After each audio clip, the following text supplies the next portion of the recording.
hentikan, hentikan. Ini anakku, ini cucuku.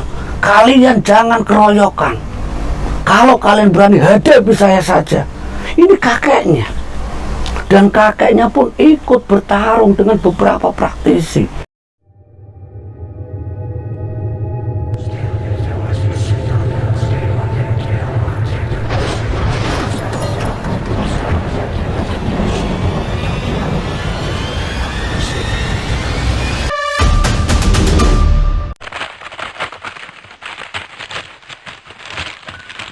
Bismillahirrahmanirrahim. Assalamualaikum warahmatullahi wabarakatuh. Alhamdulillah, jumpa kembali dengan saya Pak Ade di channel Lambe Ireng ini. Di kesempatan yang berbahagia ini saya ingin menceritakan sebuah kisah tentang orang yang dikucilkan dan dia menjadi seorang dukun.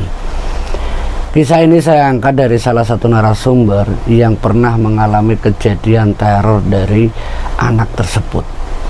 Di tahun 70-an silam, ini kisah masa lalu yang saya dapatkan ini dari seorang mbah-mbah. Di satu kampung ini ada satu anak yang di usia belasan itu, dia ini mengalami hal yang mungkin di luar nalar di usia sepantarannya. Sebut saja namanya Karto. Karto ini setiap kali dia bermain dengan anak-anak seusianya di usia 11 tahun, zaman dulu itu tidak ada yang namanya sekolah. Dia tuh senangnya bermain-main dan tempat yang dia tinggali itu masih perkampungan yang jauh daripada keramaian. Listriknya pun belum ada. Di tahun 70-an itu kampung itu masih terbilang sangat-sangat tertinggal. Tapi sebelum saya lebih lanjut, saya ingin menyapa sahabat Lambe Ireng dimanapun kalian berada yang sudah dukung lewat subscribe dan juga like komennya. Terima kasih untuk semuanya. Dan tidak lama-lama kita langsung masuk ke cerita Lambe Ireng.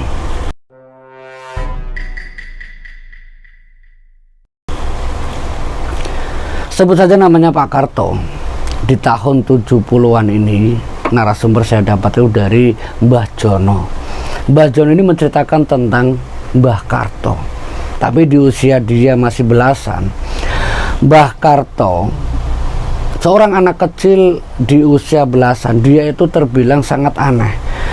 Mbah Karto itu dilahirkan dari leluhur yang terbilang semuanya itu seorang dukun. Nah, sewaktu di permainan,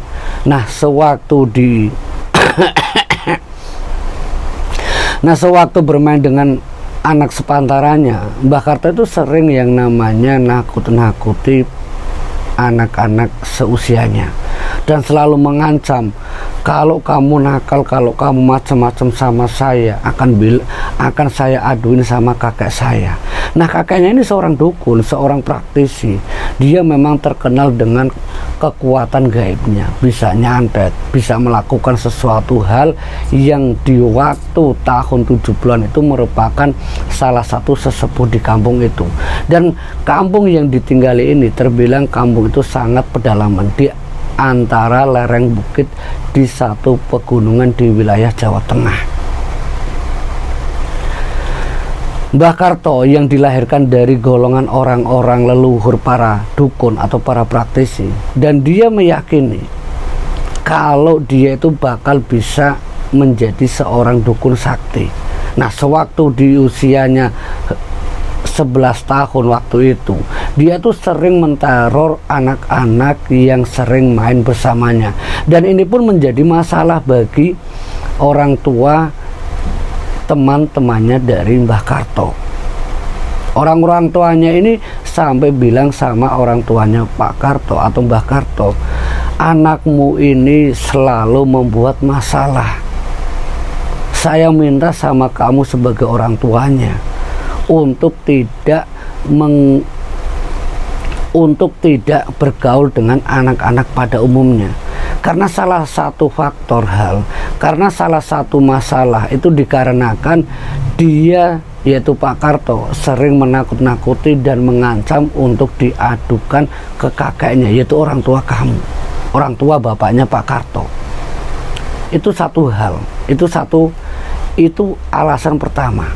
Nah yang kedua, dari beberapa orang tua yang datang ke orang tuanya Mbah Karto, itu pun bilang dan mengatakan, anakmu ini kelakuannya aneh, bukan anak pada umumnya. Ketika dia main, dia selalu merasa dirinya paling bisa dan dia tidak mau mengalah. Sehingga banyaknya orang tua yang mengadu ke orang tuanya Mbah Karto, ini membuat Mbah Karto akhirnya dia harus dikurung selama beberapa bulan. Mbah Karto tidak diizinkan untuk bermain dengan anak-anak sebayanya. Sampai singkat ceritanya kurang lebih hampir 3 bulan ini, Mbah Karto ini melarikan diri. Dia keluar dari rumahnya, tapi dia itu perginya bukan ke rumah kakeknya atau ke rumah saudara-saudaranya. Dia sengaja menghilang, dan ternyata menghilangnya Mbah Karto ini sempat dicari sama seluruh keluarganya, termasuk kakeknya sendiri yang seorang dukun. Dan diketahui oleh kakeknya kalau Mbah Karto yang waktu itu masih kecil, dia itu ada di salah satu hutan, dan di dalam hutan itu dia sedang melakukan semedi. Dia merenung diri karena dia merasa, yaitu Pak Karto itu merasa kalau di dalam lingkungannya, di lingkungan tempat tinggalnya, orang-orang sudah sangat membenci dia. Mbah Karto merasa sangat dikucilkan, dan ini membuat Mbah Karto itu sampai dia harus mengasingkan diri di salah satu belantara hutan. Nah, yang menemui Mbah Karto waktu itu adalah kakeknya sendiri yang seorang dukun, seorang praktisi. Nah, lewat kakeknya ini, Mbah Karto kecil waktu itu, dia itu dibimbing oleh kakeknya, dan dia akhirnya bisa mempelajari ilmu-ilmu hitam, ilmu dari kakeknya.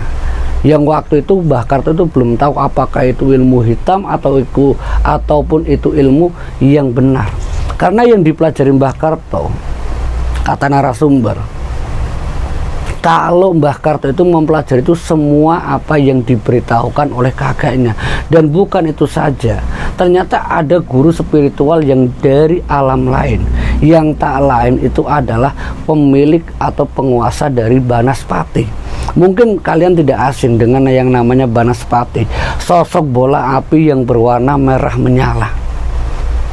Ini Banaspati yang merupakan guru spiritual alam lain yang datang ke Mbah Karto. Dia itu menjadi pendamping dari Mbah Karto, suatu perewangan yang akhirnya menjadikan dia merasa paling bisa, merasa paling mampu. Nah, saat usianya dia dewasa, dia itu selalu sendirian dan tidak pernah yang namanya ketemu orang-orang pada umumnya, yang pada hakikatnya seusia Mbah Karto waktu usianya sudah beranjak 25 ke atas, Mbah Karto ini tidak mempunyai pasangan. Mungkin orang-orang pada umumnya di usia 25 di tempat tinggal Mbah Karto yang harus meninggalkan orang tuanya. Selama kurang lebih dia itu 14 tahun meninggalkan orang tuanya demi orang tuanya agar tidak dikucilkan oleh tetangga-tetangganya sendiri. Ini yang dilakukan Mbah Karto. Dia rela mengasingkan dirinya karena Mbah Karto merasakan bagaimana teman-temannya, lingkungan tempat tinggalnya sangat tidak suka dengan Mbah Karto. Sampai satu ketika dendam dan sakit hati itu keluar dari dirinya. Segala apa yang pernah dia pelajari lewat kakeknya, lewat perewangan alam gaib yang tak lain adalah Banaspati itu, dia meminta kepada pemilik Banaspati, sosok perewangan alam lain, untuk datang menyerang kampung halaman tempat tinggal dari Mbah Karto dan orang tuanya. Mbah Karto sebelum dia menyerang kampung halamannya, dia sempat izin sama kakeknya lewat kekuatan batinnya. Dia meditasi, ketemu di alam lain, ketemu di dimensi lain untuk membicarakan keinginan niatnya untuk membalas dendam, dan itu pun disetujui oleh kakeknya. Dan kakeknya memberitahukan ke bapak ibunya dari Mbah Karto untuk pergi dari kampung halaman tersebut. Setelah mendengar dan mengetahui jawaban dari kakeknya kalau seluruh keluarganya ini sudah keluar dari kampung halaman itu, Mbah Karto melancarkan aksinya.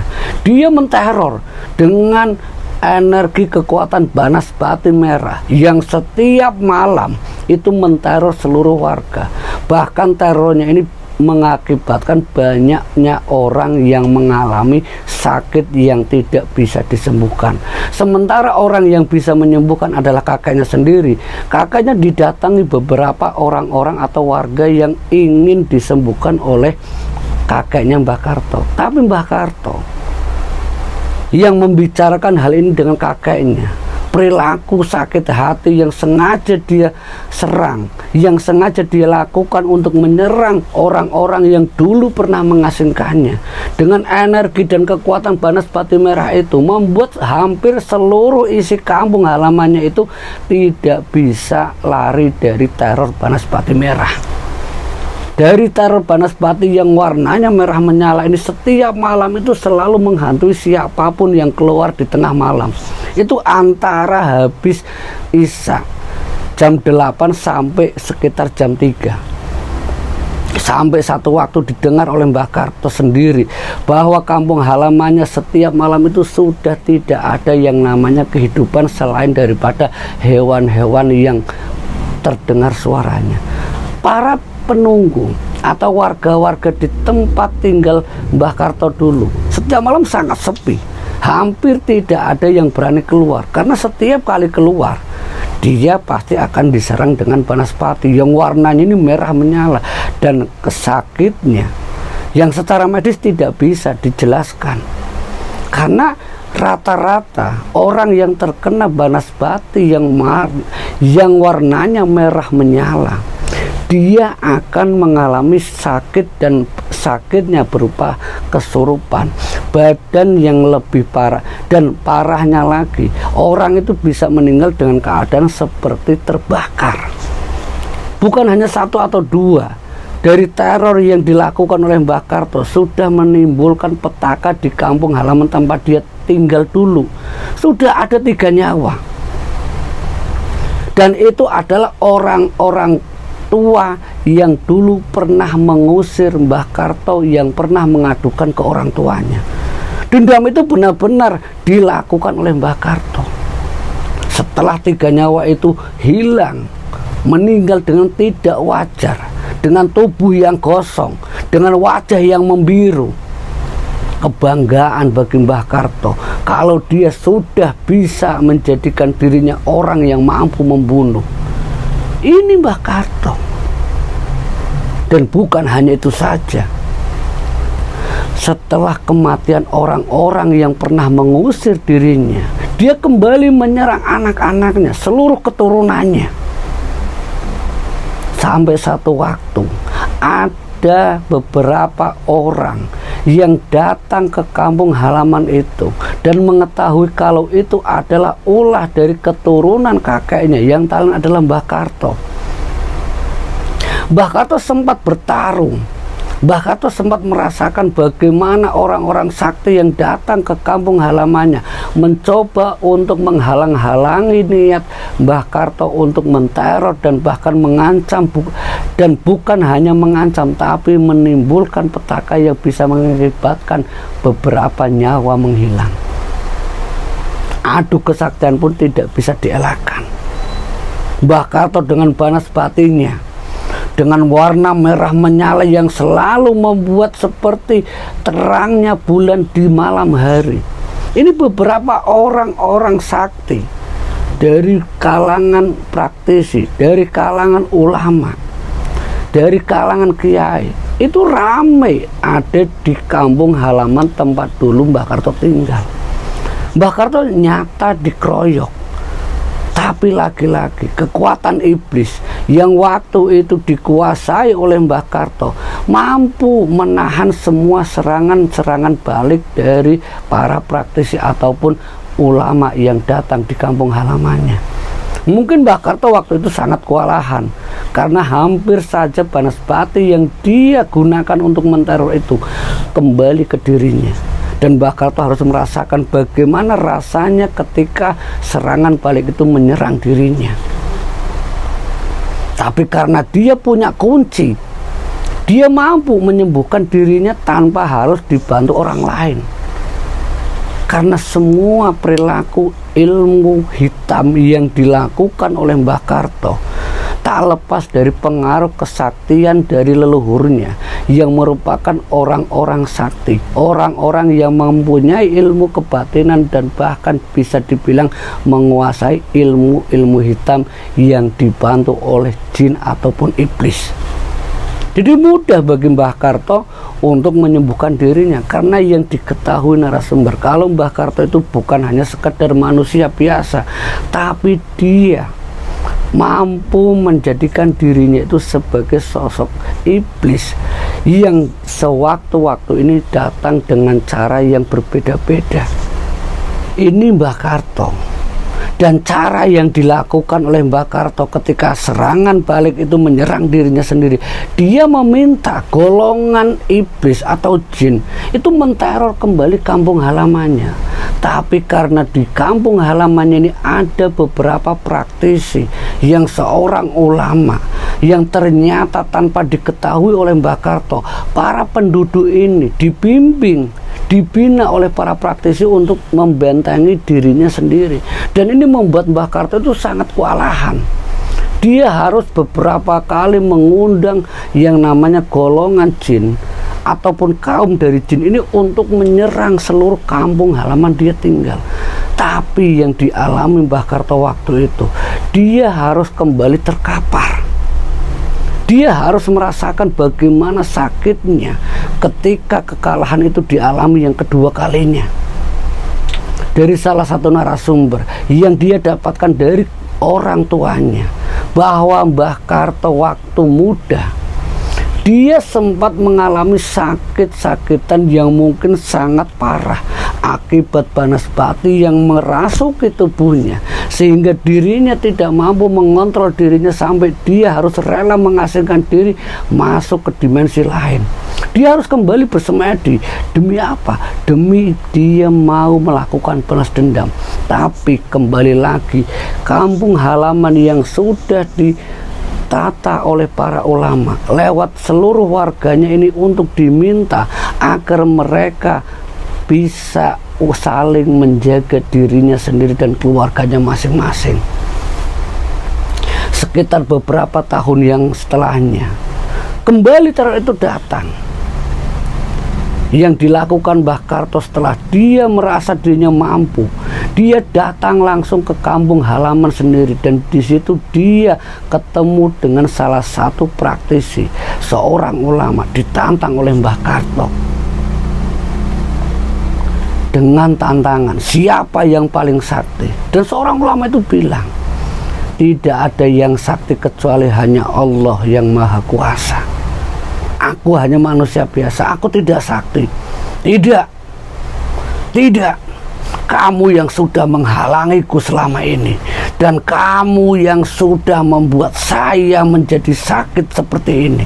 Karena kondisi terakhir Mbah Karto yang dilihat beberapa orang termasuk narasumber, kalau Mbah Karto itu kelihatan wajahnya sudah sangat gosong, tapi tidak dengan tubuhnya. Dia masih terlihat kekar, dia masih energi. Dan bahkan ketika dia mengancam salah satu kiai, dia meminta untuk tarung secara nyata di hadapan orang-orang banyak. Dan ulama atau kiai ini meminta para warga untuk menyingkir. Biarkan keinginan Mbah Karto, biarkan Pak Karto melakukan keinginannya, silahkan. Pertarungan itu tidak terelakkan.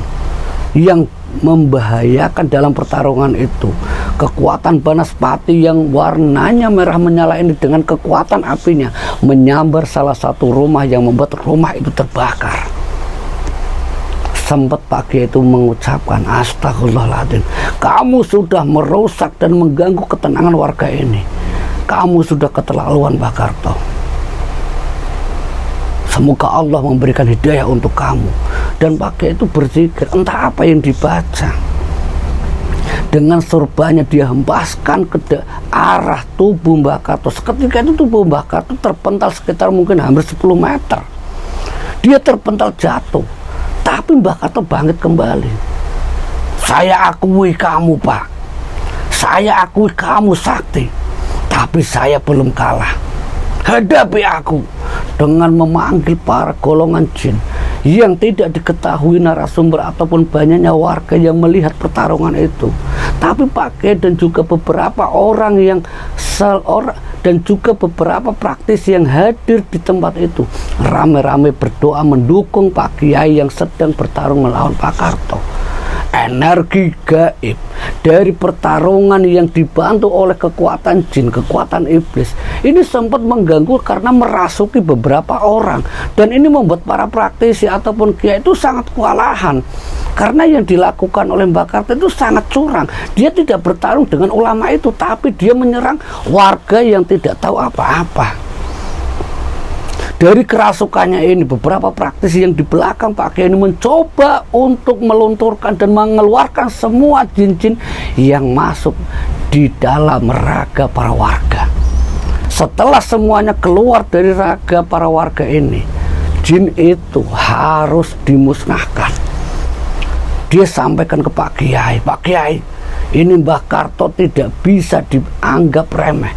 Kita harus segera melenyapkannya. Kalau tidak, dia akan datang dan terus datang karena jiwanya bukan lagi manusia tapi sudah menjadi seorang iblis. Mungkin wujudnya manusia tapi hatinya sudah berhati iblis. Dia tidak mengenal lagi yang namanya peri kemanusiaan. Dari penjelasan para praktisi, Pak Kiai mencoba menenangkan.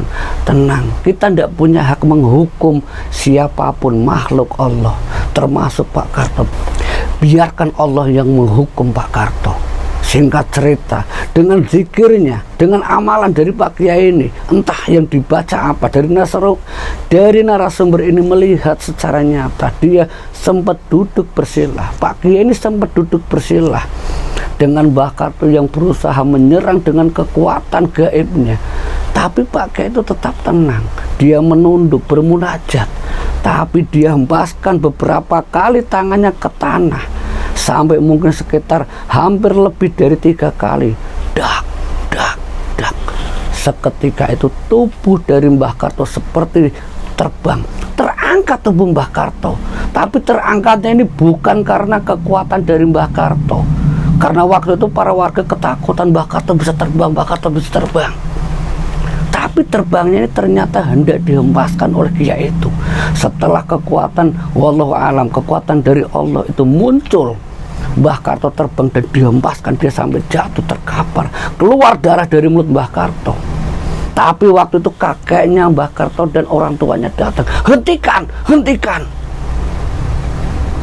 Ini anakku, ini cucuku. Kalian jangan keroyokan. Kalau kalian berani, hadapi saya saja. Ini kakeknya. Dan kakeknya pun ikut bertarung dengan beberapa praktisi. Dan waktu itu kakeknya Mbah Karto juga akhirnya ikut bertarung dengan segala kekuatan hitamnya.